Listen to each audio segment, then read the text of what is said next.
मेरा आज का ये वीडियो थोड़ा लंबा होने वाला है, लेकिन प्लीज़ पूरा देखिएगा समझने के लिए।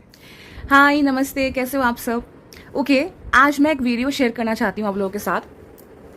जितना मेरा नॉलेज है, जितना मैंने इन्फॉर्मेशन गैदर किया है, उस हिसाब से मैं ये वीडियो बना रही हूँ। अगर कहीं कोई भूल चूक हो जाए तो माफ़ कीजिएगा। अगर कहीं पे आपको लगे कि कुछ गलत बोला है मैंने, तो प्लीज़ करेक्ट मी, ठीक है? ओके। तो मैं अपने चैनल पे लाइव सेशंस करती हूँ और कल भी मैंने की थी। तो वहाँ पे एक व्यूअर आए थे and he said, I mean हम कुछ डिस्कस कर रहे थे शिव जी को लेके, सावन महीने को लेके, श्रावण को लेके। तो वहाँ पे एक व्यूअर आए एंड उन्होंने कहा, एक सेकेंड, हाँ जी, तो वहाँ पे एक व्यूअर आए और ऐसी बात बात पे उन्होंने मुझसे कहा कि शिव जी क्या हैं। तो मैंने बोला शिव जी क्या है मतलब? तो उन्होंने, मतलब शिव जी क्या है, कौन है, हम सभी जानते हैं, बट आई थिंक वो थोड़ा डिटेल में, डीप में जाके बात करने की कोशिश कर रहे थे, तो इसलिए मैंने पूछा व्हाट यू मीन। तो उन्होंने बोला कि पता है, शिव जी ना इमेजिनेशन है। अब इमेजिनेशन मतलब क्या? जो सच नहीं है, राइट? मुझे इनिशियली सुन के गुस्सा आया था, फिर मैं शांत हो गई। मुझे लगा कि इस चीज़ पे मुझे कुछ बोलना चाहिए। देखिए, गुस्सा मुझे इसलिए आया क्योंकि मैं शिव जी की पूजा करती हूँ, मैं शिव जी को बहुत मानती हूँ। लेकिन फिर जिनके बारे में चर्चा हो रही है वो खुद इतने शांत हैं, तो मैं क्यों गुस्सा करूं? तो मुझे लगा मैं इस चीज़ पे एक वीडियो बनाऊं कि जिन लोगों को पता नहीं है उनको थोड़ा पता चले कि शिव जी कौन है, वो ऐसे क्यों हैं, ठीक है? देखिए, फर्स्ट ऑफ ऑल शिव जी के बारे में बात करने के लिए वी नीड टू हैव, मतलब ह्यूमन बींग्स, हम अपनी बात कर रहे हैं, हमारा एक फिलोसॉफिकल बैकग्राउंड होना बहुत ज़रूरी है। तो जो भी लोग शिव जी को लेकर बात करने आते हैं, please have a philosophical background first, उसके बाद आप कुछ बोलने आना, ठीक है? और अब मुद्दे पे आते हैं। आई डोंट नो क्यों उन्होंने शिव जी को इमेजिनेशन कहा एंड उन्होंने ये भी कहा कि मेरी बात आपको बाद में समझ में आएगी। एक्चुअली आपको मेरी बात बाद में समझ में आएगी। शिव जी इमेजिनेशन तो है नहीं, इनफैक्ट वो बहुत ज़्यादा प्रैक्टिकल है। और सच बताऊं तो लाइफ को कैसे जीना चाहिए, how a human life should be survived, how a person should lead his or her life, ये शिव जी को देख के ही पता चलता है। अब मैं बताती हूँ क्यों और कैसे। बहुत लंबी, मतलब वीडियो बहुत लंबा हो सकता है, मैं ज़्यादा लंबा नहीं करना चाहती, मे बी इसका मैं पार्ट 1 पार्ट 2 बनाऊँ। देखिए, शिव जी को हम देखते हैं कि वो मेडिटेटिव स्टेट में बैठे हैं, वो मेडिटेशन कर रहे हैं, एक रॉक के ऊपर, एक माउंटेन के ऊपर, सॉरी, बैठ के आंख बंद करके वो मेडिटेशन कर रहे हैं। उनके गले के आसपास स्नेक है, उनके सर पे चंद्रमा है ना? तो उनके पूरे बॉडी में ऐश है, विभूति है, उनके हाथ में हम देखते हैं त्रिशूल है। तो हम सोचते हैं कि भाई ऐसा कैसे हो सकता है, ऐसा कौन ही हो सकता है जिसके गले में सांप होगा, माथे पे चंद्रमा होगा? तो इन सबको देख के शायद लोग सोचते हैं कि शिव जी, मतलब हर कोई नहीं, कुछ ऐसे स्पेशल लोग होते हैं जो सोचते हैं कि शिव जी इमेजिनेशन है, लेकिन वो बिल्कुल भी इमेजिनेशन नहीं है। तो शिव जी के सर पे जो चंद्रमा है, अगर हम माइथोलॉजिकली देखें तो चंद्रमा, एक, मुझे डिटेल में स्टोरी अभी फिलहाल याद नहीं आ रहा, लेकिन कुछ तो हुआ था जिसकी वजह से चंद्रमा को, चंद्रदेव को कोई मुसीबत आई थी उनके ऊपर एंड शिव जी ने उनको पनाह दी थी। शिव जी तो है महादेव, वो सबकी हेल्प करने आ जाते हैं, मतलब आ नहीं जाते हैं, उनके पास जो भी जाते हैं वो सबकी हेल्प करते हैं, है ना? वो कभी किसी को ना नहीं कर सकते। तो एक बार कुछ ऐसे दिक्कत हुई थी, कोई एक दिक्कत कोई अड़चन आई थी चंद्रदेव के ऊपर। पूरी स्टोरी अच्छे से जानकर मैं बताऊंगी आपको बाद में। तो इसीलिए उन्होंने सर पे चंद्रदेव को पनाह दी थी, क्योंकि वो तो देवों के देव है, महादेव है, उनके पास आके कोई चंद्रदेव को हानि नहीं पहुंचा सकता, इसीलिए उन्होंने वहां शेल्टर ली थी, ठीक है? ये है अगर हम स्पिरिचुअली देखें तो, मतलब माइथोलॉजिकल वे में देखें तो।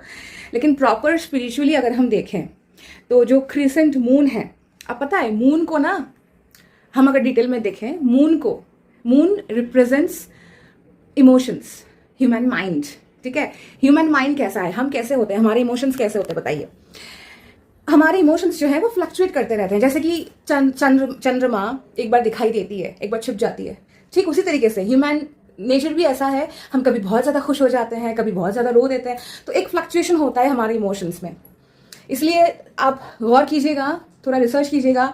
जिन लोगों का माइंड बहुत ज़्यादा अशांत है, या जिन लोगों के, एस्ट्रोलॉजिकली बात करूँ तो जिन लोगों के कुंडली में मून का मतलब पोजीशन है, अगर वो उसमें थोड़ी सी अगर कोई दिक्कत मिलती है लोगों को तो वो मून स्टोन पहनने के लिए कहते हैं, ठीक है। तो मून दर्शाता है इमोशंस को, ह्यूमन माइंड को, ठीक है। और शिवजी जो हैं वो इन सब चीज़ों से परे हैं। उन्होंने इमोशंस पे बहुत अच्छे तरीके से एक कंट्रोल पा रखा है। उनके इमोशंस बहुत ज़्यादा ना ऊपर चढ़ते हैं ना बहुत ज़्यादा नीचे आते हैं, ठीक है। अब आप बोलोगे जब सती दाह हुआ, मतलब जब सती ने अपने आप को जलाया था तब फिर क्यों वो गुस्सा हुए थे। देखो भाई, अगर प्रैक्टिकली बोले बीवी जल रही है, मर रही है, तो क्या पति खुश हो जाए? उसको तकलीफ तो होगी ना।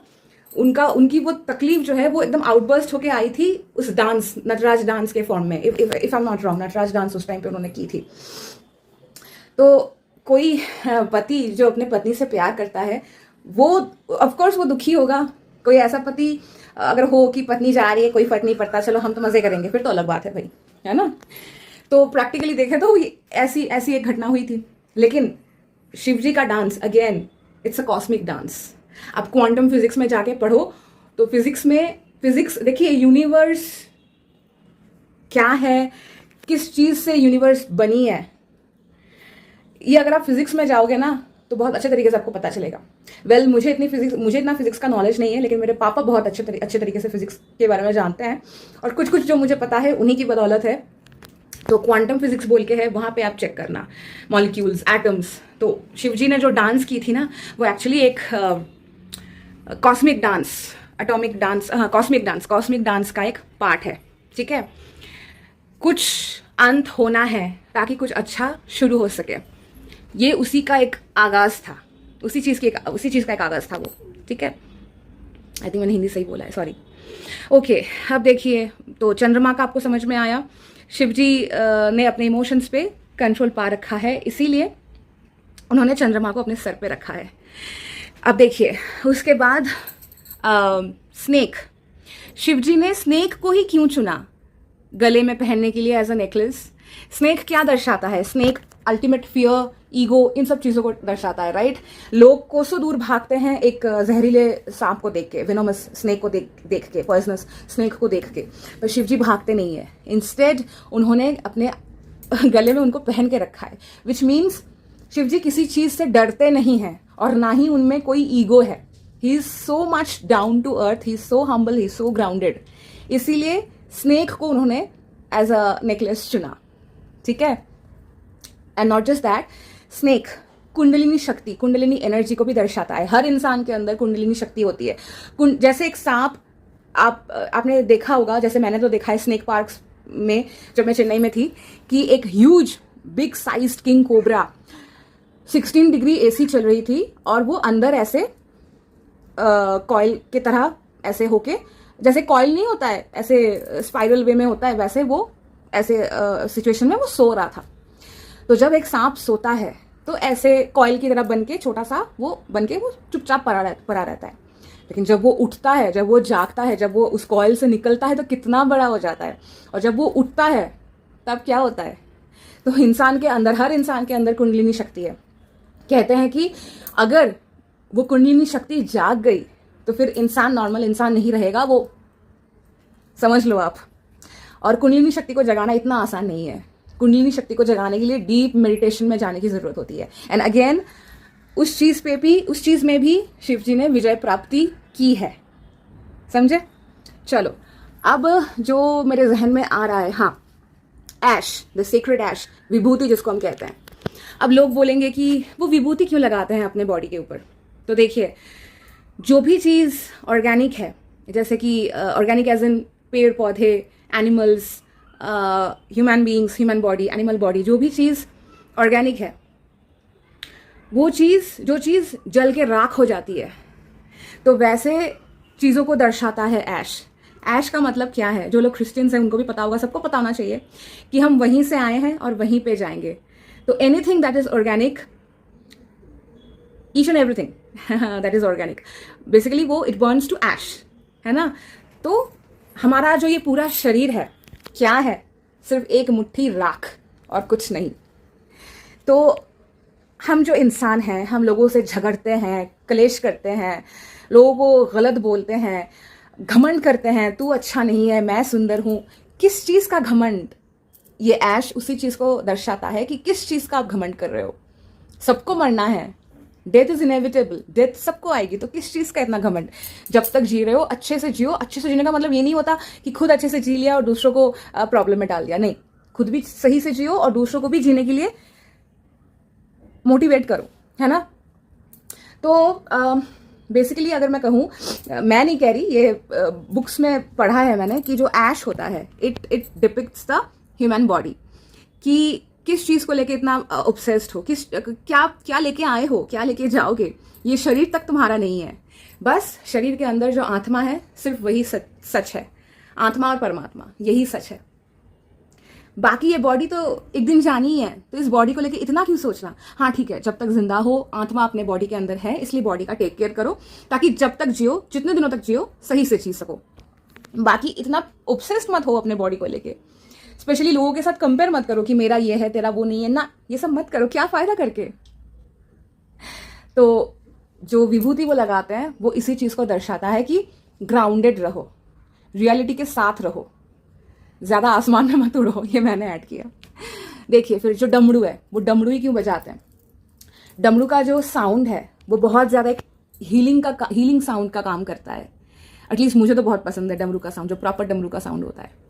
एंड ऑल्सो जब कुछ नहीं था, जब कोई नहीं था, यूनिवर्स था, है और हमेशा रहेगा। शिव जी को भी बोलते हैं वो थे, हैं और हमेशा रहेंगे, उनका ना आदि है ना अंत है। तो यूनिवर्स का एक बहुत पुराना साउंड है जिसको ओम बोलते हैं।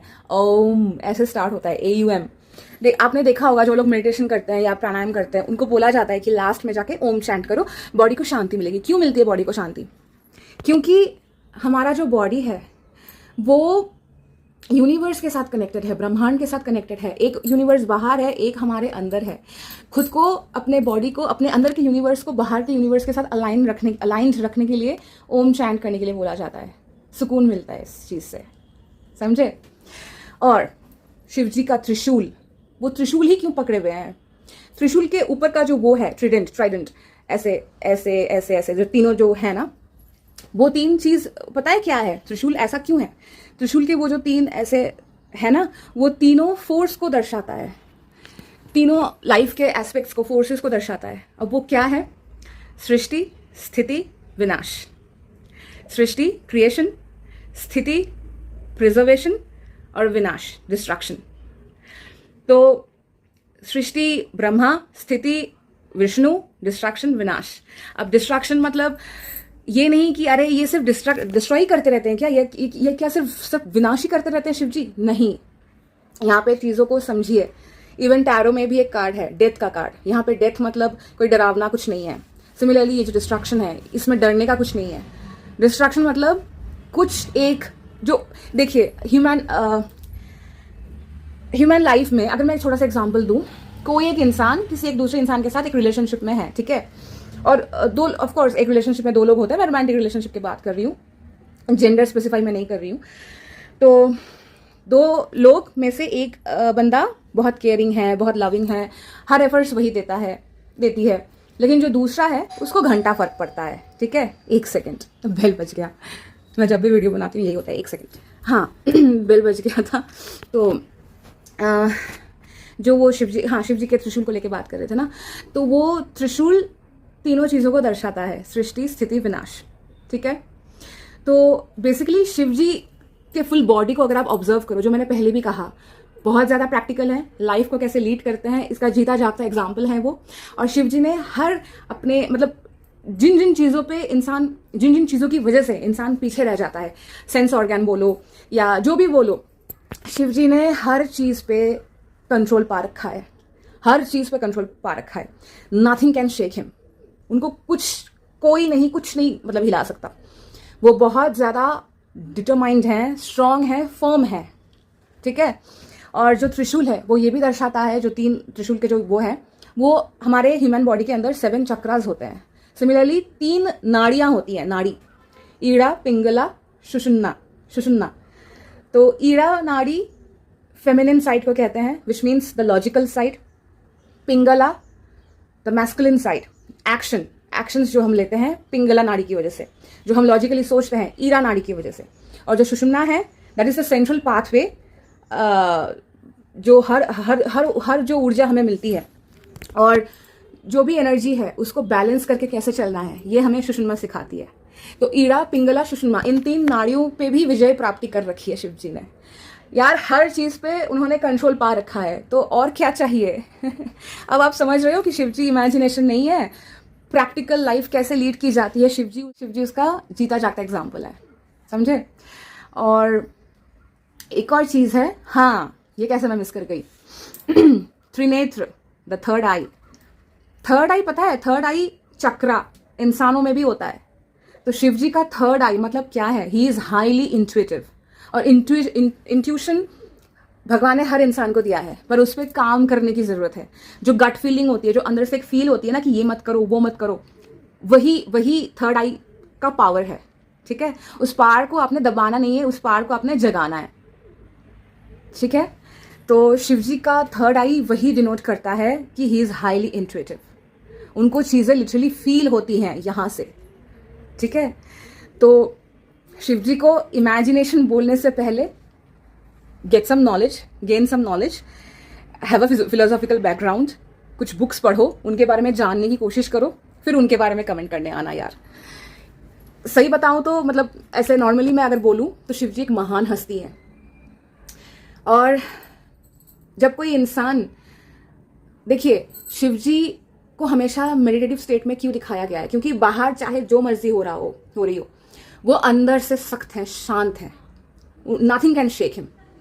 तो इस चीज से हमें यही ज्ञान लेना चाहिए कि हमको भी वैसे ही लाइफ लीड करनी चाहिए, जो कि हम नहीं कर पाते हैं, कोई नहीं कर पाता, पर करना चाहिए। मैं बोल रही हूं, मैं आपको बोल नहीं रही, मैं खुद को भी बोल रही हूं, खुद को मैं बोलती भी रहती हूँ, क्योंकि मेरा है शॉर्ट टेम्पर्ड वाला नेचर, तो मैं खुद को बोलती रहती हूँ यार शांत शांत शांत शांत रहना, काम माइंड।